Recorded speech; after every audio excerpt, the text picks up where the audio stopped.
हल्द्वानी के तकरीबन 50,000 लोगों की किस्मत का फ़ैसला यहीं सुप्रीम कोर्ट ऑफ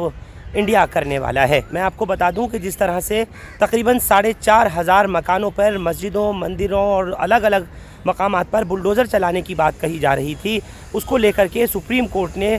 फ़िलहाल, क्योंकि स्टे इस पर बरकरार रखा हुआ था, 7 फरवरी को जब सुनवाई हुई तो उसके बाद फिर वक्त बढ़ाया गया और फिर आज की तारीख़ यानी 2 मई तय की गई थी। आपकी जानकारी के लिए ये भी बताना चाहूँगा कि अभी यहीं सुप्रीम कोर्ट में कोर्ट नंबर 2 में आइटम नंबर 10 चल रहा है, जबकि हल्द्वानी वाले मामले पर 17वां आइटम नंबर है जिसकी की सुनवाई होगी। लेकिन उससे पहले किस तरह की तैयारियां हैं, क्या कुछ सलमान खुर्शीद इस मामले को लेकर के बता रहे हैं, क्योंकि सलमान खुर्शीद और साथ ही साथ सिद्धार्थ लूथरा दोनों ही वरिष्ठ वकील जो पक्ष रख रहे हैं वो हल्द्वानी के आवाम की तरफ से रख रहे हैं, क्योंकि अलग अलग SLPs वगैरह फ़ाइल की गई हैं। क्या कुछ सलमान खुर्शीद बता रहे हैं, एक बार वो सुनिए और फिर उसके बाद में लाइव यहीं से सुप्रीम कोर्ट से जिस वक्त सुनवाई मुकम्मल हो जाएगी, क्या तारीख़ मिलेगी, या फिर क्योंकि उत्तराखंड सरकार बार बार जो है वो अपना जवाब दाखिल करने के लिए कोर्ट से वक्त मांग रही है, कोर्ट अब टाइम बाउंड रखेगा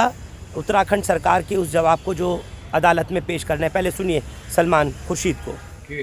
तारीख तो आज के लिए तय थी,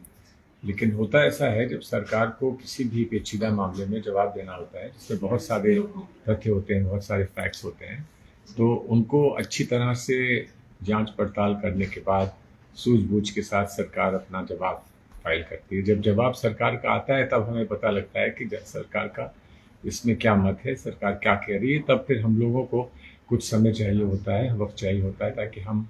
उनके जवाब पर फिर अपनी प्रतिक्रिया कर सकें। तो अब क्योंकि उनका जवाब नहीं आया और उन्होंने कुछ टाइम मांगा है, तो मुझे लगता है कोर्ट उनको टाइम दे ही देगा। बिना जवाब के कैसे बहस होगी, और जब उनको टाइम देगा तो उसके बाद कुछ समय हमको भी देगा कि हम प्रतिक्रिया अपनी कर सकें उनके।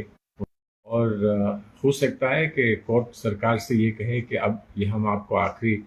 टाइम समय दे रहे हैं, आप इसको जल्द तैयार करिए, जितना आपको समय चाहिए वो अभी मांग लीजिए, बाद में फिर आकर ये मत कहिएगा कि हमें और समय चाहिए, क्योंकि ये आखिरी कोर्ट है। इसके बाद आपको कहीं किसी भी पक्ष को इसके बाद अवसर नहीं मिल पाएगा अपनी बात कहने का। यहाँ जो तय हो जाएगा वो फाइनल है, और इसलिए जो एक अंतिम स्टेज पर बहस होनी होती है उसके लिए पूरी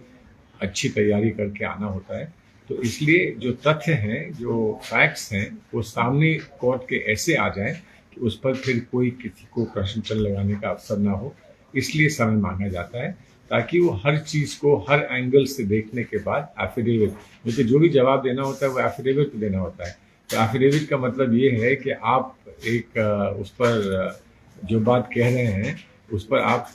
जिम्मेदारी से कह रहे हैं, और वो जिम्मेदारी आप लेकर कह रहे हैं। तो वो जिम्मेदारी लेने पर आपको आगे आपत्ति भी हो सकती है, आपको तकलीफ भी हो सकती है अगर कोर्ट के सामने कोई गलत बात आ जाए। तो बहुत सोच समझ के सारा पूरा समझने के बाद कोर्ट के सामने बात। हमारी तैयारी पूरी है, लेकिन जब हम जानते नहीं कि सरकार क्या कहेगी, तो हम पूरी तैयारी तक हमको उनकी बात पता ना चले, जो उनके फाइलिंग से आएगी, तब हम अपना फैसला करेंगे। वो कहा जाता है, लेकिन वक्त तो दिया ही जाता है ना, वक्त बिना किसी के जवाब दिए कैसे कोर्ट। तो सुना आपने, खुले तौर पर सलमान खुर्शीद कह रहे हैं कि हमारी पूरी तरह से तैयारी है, और क्योंकि ये एक आखिरी पड़ाव होता है, यानी जो भी कुछ है अब सुप्रीम कोर्ट के बाद कहीं और तो जाना नहीं है, लिहाजा जो भी कुछ सरकार की तरफ से पक्ष रखना है, जो भी हक़ाइक़ और दलाइल पेश किए जाएंगे, उन सब चीज़ों को देखते हुए भी अगर कोर्ट टाइम देती है तो अब वो टाइम बाउंड मैनर में ही काम किया जाएगा, यानी कोर्ट अब उसके हिसाब से ही जवाब मांगेगी। थोड़ी ही देर में इस पूरी खबर पर लाइव अपडेट आपको सुप्रीम कोर्ट से ही देंगे। क्या कुछ होता है, तारीख़ मिलती है या कुछ जो भी लेटेस्ट डेवलपमेंट होगा, हिंदुस्तान लाइव पर देखना मत भूलिएगा सुप्रीम कोर्ट से।